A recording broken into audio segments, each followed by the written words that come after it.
Hello everyone, welcome to trick clubs. My name is Saurabh Siddharth and आज का जो video उन सभी कैंडिडेट्स के लिए इम्पॉर्टेंट है जो लोग किसी न किसी गवर्नमेंट एग्ज़ाम्स की या कॉम्पिटिटिव एग्ज़ाम्स की तैयारी कर रहे हैं। एंड ये वीडियो मैं अपने एक लंबे समय का जो एक्सपीरियंस है उसी के आधार पे बताने जा रहा हूँ। और मैं आप लोग को बता दूँ कि मेरा जो 12 है वो 2008 में केंद्रीय विद्यालय मुजफ्फरपुर बिहार से कंप्लीट हुआ था। 2008 में 12 करने के बाद से फिर मैं AIEEE करके एक एग्ज़ाम होता था पहले, CBSE इंजीनियरिंग। तो उसके थ्रू मेरा एडमिशन हुआ था जयपुर में, राजस्थान में। और वहाँ से मैं इंजीनियरिंग कंप्लीट किया EC ब्रांच से, इलेक्ट्रॉनिक्स एंड कम्युनिकेशन इंजीनियरिंग में 2012 में। फिर मैं हैदराबाद चला गया था और 2012 में एंड में हैदराबाद चला गया था। वहाँ से फिर मैं हैदराबाद में कंप्यूटर की कोर्सेज़ किया। और आप लोग जानते होंगे, जो हैदराबाद से मुझे देखते हैं उन लोग, कमेंट भी आता है। आमिरपेट करके एक जगह है हैदराबाद में, तो वहाँ से मेरा जो कुछ कोर्सेज़ वगैरह 3-4 महीने का वो करके फिर मैं बेंगलोर चला गया था। बेंगलोर में एक कंपनी थी, डोमलूर करके एक जगह है बेंगलोर में, तो वहाँ पे एक टेक पार्क है, उसी में मैं एक कंपनी में जॉब किया था। मतलब 7-8 महीने किया था उस कंपनी में।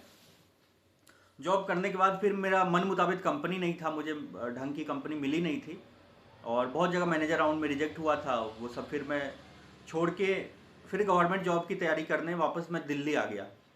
और दिल्ली में आप लोग जानते होंगे मुखर्जी नगर, और एक जगह है दिल्ली में, तो वहाँ पे कुछ दिन मैं कोचिंग किया। और इसके बाद से फिर मैं आगे वहाँ पे उद्योग विहार और मैं जॉब किया। और फिर उसमें भी कंपनी में भी 7-8 महीने जॉब किया था उद्योग विहार में। वहाँ छोड़ के फिर मैं मानेसर में, गुड़गांव में एक जगह है, तो मानेसर में जॉब किया था लगभग वही 8-9 महीना। और मानेसर वाली कंपनी बहुत अच्छी थी, मतलब, लेकिन अपने फील्ड की नहीं थी। तो मतलब अलग अलग बहुत सारे मैं प्राइवेट वाइवेट इधर उधर बहुत जगह जॉब वॉब किया। और फाइनली मैं डिसाइड कर लिया कि अब प्राइवेट में नहीं जाएंगे। और फिर मैं चला गया भोपाल, मध्य प्रदेश। और भोपाल में लगभग 5 साल रहा। और ये डिसाइड करके गए थे कि अब प्राइवेट नहीं ज्वाइन करेंगे दोबारा से। और इसके बाद से मैं भोपाल में 2018 में 1 जनवरी 2018 को चला गया था। और वहाँ पे एक जाते मातर तैयारी तो अपना जो करता था वो करता ही था, और एक कोचिंग इंस्टीट्यूट ज्वाइन कर लिया था। और मैं स्टार्टिंग में 8th क्लास के बच्चे को मुझे मिला था पढ़ाने के लिए मैथ्स, तो उनको मैथ्स पढ़ाना शुरू किया था। और धीरे धीरे 8th को जैसे ही पढ़ाना शुरू किया, उसके बाद से मुझे कॉल आने लग गया होम ट्यूशन पढ़ाने के लिए, कुछ लोग बुलाने लग गए 9th 10th। और इसके बाद से 11th 12th फिजिक्स वगैरह पढ़ाने के लिए मिल गया, मैथ पढ़ाने के लिए मिल गया। तो वैसे पढ़ाते चला गया। और धीरे धीरे उसी साल से क्या हुआ कि एक रेलवे का फॉर्म भी आया था, लोको पायलट का, ALP का। तो तैयारी तो मेरा बहुत अच्छा हो गया था। और मैं आप लोग को बता दूं कि जब से मैं पढ़ाना शुरू किया तब से मेरा सब एग्ज़ाम्स बहुत, मतलब, स्मूथली क्लियर हो जाता था बिना ज़्यादा उस पर समय बिताए हुए। तो यही मैं आप लोग को बताना चाह रहा था कि उसके बाद से जैसे कि मैं ALP का जो एग्ज़ाम आया लोको पायलट का, तो मेरा वो उसका प्री हो गया क्लियर, मेंस हो गया, साइको टेस्ट भी क्लियर हो गया। और फाइनली मेरा क्या हुआ, मेडिकल में रिजेक्ट हो गया था मेरा। मेडिकल में मेरा रतलाम में मेडिकल हुआ था, जो MP राजस्थान का बॉर्डर एक जगह रतलाम, वहाँ पे मेडिकल हुआ था रेलवे हॉस्पिटल में। तो वहाँ आई साइड में बताया कि लेफ्ट वाले में 0.25 माइनस का पावर था और राइट वाले में 0.5, जिसकी वजह से मेरा वो रिजेक्ट हो गया। और उसका भी कारण था कि जो फॉर्म आया था 2018 में, और मेडिकल होते होते मेरा लगभग 1.5 से 2 साल लग गया था। और उस टाइम में मैं बहुत सारे ऑनलाइन टेस्ट सीरीज वगैरह सब लैपटॉप पे लगाते लगाते आई साइट में माइनर पावर आ गया और विजन मेरा थोड़ा सा डाउन हो गया था वहाँ पे। तो वो मुझे फाइनल वही मेडिकल में गया तब पता चला कि ऐसे ऐसे प्रॉब्लम है। फिर मेडिकल का एक अपील होता है, उसके लिए फिर मैं मुंबई सेंट्रल भी गया था, अपील किया था, वहाँ पे मेडिकल हुआ। और लेकिन वहाँ पे भी क्लियर नहीं हो पाया। और 2019, हाँ, 2019 में मेडिकल, री मेडिकल वगैरह भी किया था, तो वहाँ पे मेडिकल नहीं हो पाया था। वापस से मैं उसी बीच में फिर जितने भी एग्ज़ाम्स आते थे मैं सब देते चला गया। जैसे कि MP के अंदर में MP टेट का आया, वो भी क्लियर हो गया, मैथ से मैं दिया था, TGT मैथ से। MP टेट हो गया, हरियाणा टेट फरीदाबाद गया देने, वो भी क्लियर हो गया। तो जब से पढ़ाना शुरू किया, चाहे CTET हो, MP टेट हो, STET हो, तो वो सब के लिए मुझे कोई तैयारी करने की ज़रूरत ही नहीं पड़ी। बच्चों को पढ़ाते पढ़ाते, मतलब 4-5 साल पढ़ाते पढ़ाते इतना ज़्यादा, मतलब, कमांड हो गया पेपर पे, सब्जेक्ट्स पे, कि सारे एग्ज़ाम्स क्लियर होने लग गए। तो और इसके बाद से फिर उसी बीच भी मैं बीएड भी कर लिया और सीटेट भी कर लिया। बीएड तो हो ही गया था, उसी बीच सोचा कि पढ़ा ही रहा हूँ तो कर ही लेता हूँ। और इसके बाद से आप देखें कि स्टेट गवर्नमेंट में बिहार में बीपीएससी के थ्रू वैकेंसी आई टीचर्स की, तो वो दिया, फिर मेरा वो भी एग्ज़ाम क्लियर हो गया। तो यहाँ पे जॉब लग गया, अब गवर्नमेंट जॉब लग गई अपने स्टेट में ही। तो सब छोड़ के वापस से स्टेट में ही आ गए अपने।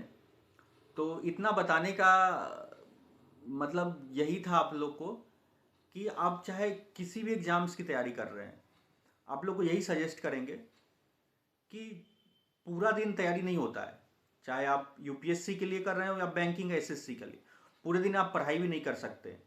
तो ज़रूर से ज़रूर आप 2 से 3 घंटे का, आप भले ही किसी को भी पढ़ा दीजिए, अपने भाई बहन को ही पढ़ा लीजिए थोड़ा बैठा के। अगर नहीं आपको बाहर जाना है पढ़ाने के लिए, या कोई छोटे बच्चे या कॉलोनी कोई बच्चे, उनको ऐसे ही पढ़ा दीजिए। अगर नहीं है वो सब में, तो उससे आपका समय बर्बाद नहीं होता है।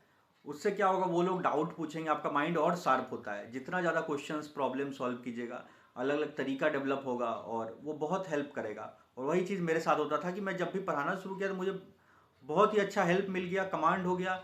और इवन मैं आपको बता दूं, मैं स्कूल में भी पढ़ाने लग गया था। और स्कूल में मात्र मैं 2 घंटे के लिए जाता था, बस मैथ पढ़ाने जाता था। वो बोर्ड के बच्चे को, 10th का बोर्ड था, वहीं पे मेरे बगल में एक स्कूल था, वहाँ वैसे आवर बेसिस पे पैसे दे मिल जाते थे, तो वहाँ पढ़ा देता था। तो कमांड हो जाने के बाद आपको अलग अलग से कॉल आने लगे। इवन दुबई वगैरह के भी बच्चे को मैं पढ़ाने लग गया था, उनके भी 11 12 फिजिक्स वगैरह सब पढ़ाया उन लोग को भी। तो इस तरह से आपका एक्सपीरियंस जैसे होगा, फिर आपको बहुत सारे ऑप्शंस मिलते जाएंगे पढ़ाने के भी।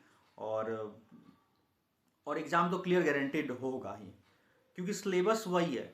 आप कमांड कीजिए 9 10 के, 9 से लेके 9 10 को तो खास करके कमांड कीजिए।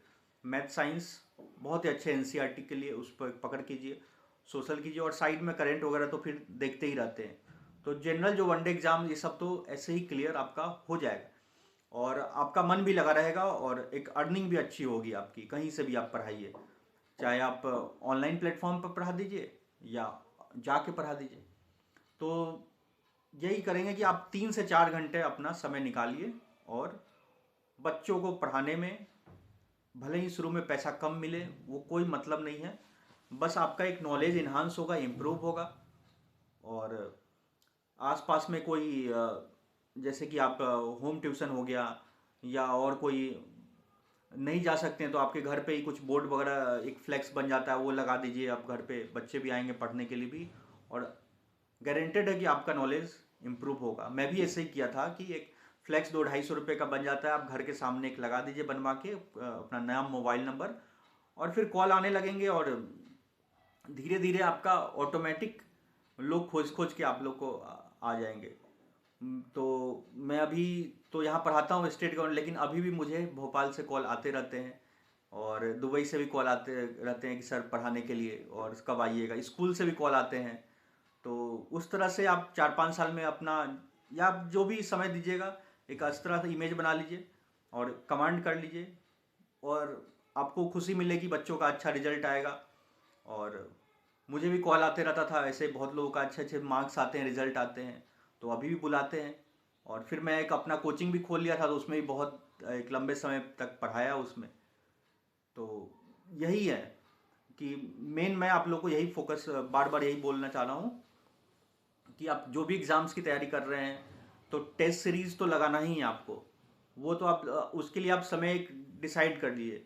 लेकिन जो इवनिंग का समय होता है, आप जो मोबाइल चलाने में, रील्स देखने में, ये सब में समय बेकार कर रहे हैं, वो 1 2 घंटे आप ज़रूर निकाल के कहीं ना कहीं आप इंगेज हो जाइए पढ़ाने में।